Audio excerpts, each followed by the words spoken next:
কোটা সংস্কার আন্দোলন ঘিরে সংঘর্ষে এক হকারের মৃত্যুর ঘটনায় হওয়া হত্যা মামলায় সাবেক আইনমন্ত্রী আনিসুল হক এবং সাবেক প্রধানমন্ত্রী শেখ হাসিনার উপদেষ্টা সালমান এফ রহমানের 10 দিন করে রিমান্ড মঞ্জুর করেছেন আদালত।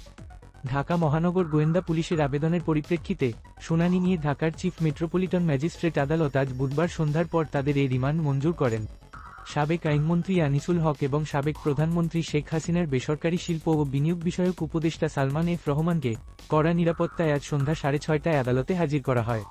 এই সময় আনিসুল হক ও সালমান এফ রহমানের বিচার চেয়ে ঢাকার সিএমএম আদালত চত্বরে বিএনপিপন্থী আইনজীবীরা মিছিল করেন। আদালতে সেনা ও বিজিবির সদস্যরা অবস্থান নেন। বৈষম্য বিরোধী ছাত্র আন্দোলনের কর্মসূচি চলাকালে গত 16 জুলাই ঢাকা কলেজের সামনে সংঘর্ষে 2 জন নিহত হন। তাদের একজন ঢাকা কলেজের শিক্ষার্থী সবুজ আলী এবং অন্যজন হকার মোহাম্মদ শাহজাহান। এই ঘটনায় নিউমার্কেট থানায় 2টি হত্যা মামলা হয়েছে।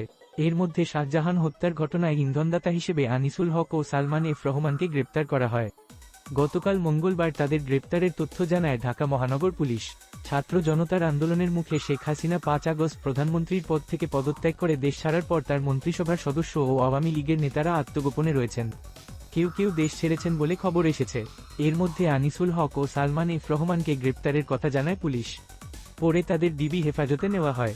বঙ্গবন্ধু শেখ মুজিবুর রহমান হত্যা মামলায় রাষ্ট্রপক্ষের কৌঁসুলি ছিলেন আইনজীবী আনিসুল হক। 2014 সালের নির্বাচনে তাকে ব্রাহ্মণবাড়িয়া 4, আখাউড়া ও কসবা আসন থেকে মনোনয়ন দেয় আওয়ামী লীগ। তিনি সংসদ সদস্য নির্বাচিত হওয়ার পর শেখ হাসিনা তাকে আইনমন্ত্রী নিয়োগ দেন। সেই থেকে তিনি আইনমন্ত্রীর পদে ছিলেন। কোটা সংস্কার আন্দোলনকে কেন্দ্র করে 2টি বিতর্কিত বক্তব্য দেওয়ার পর সাবেক সড়ক পরিবহন ও সেতুমন্ত্রী এবং আওয়ামী লীগের সাধারণ সম্পাদক ওবায়দুল কাদেরকে অনেকটা নিষ্ক্রিয় করে সামনে আনা হয় আনিসুল হক ও সাবেক তথ্য প্রতিমন্ত্রী মোহাম্মদ আরাফাতকে। 20 জুলাই কোটা সংস্কার আন্দোলনের অন্যতম 2 সমন্বয়ক সার্জিস আলম ও হাসনাত আবদুল্লাহ এবং সহসমন্বয়ক হাসিব আল ইসলাম ঢাকায় রাষ্ট্রীয় অতিথি ভবন পদ্মায় সাবেক আইনমন্ত্রী আনিসুল হক, সাবেক শিক্ষামন্ত্রীর মহিবুল হাসান চৌধুরী এবং সাবেক তথ্য ও সম্প্রচার প্রতিমন্ত্রী মোহাম্মদ আলী আরাফাতের কাছে দাবি তুলে ধরেন।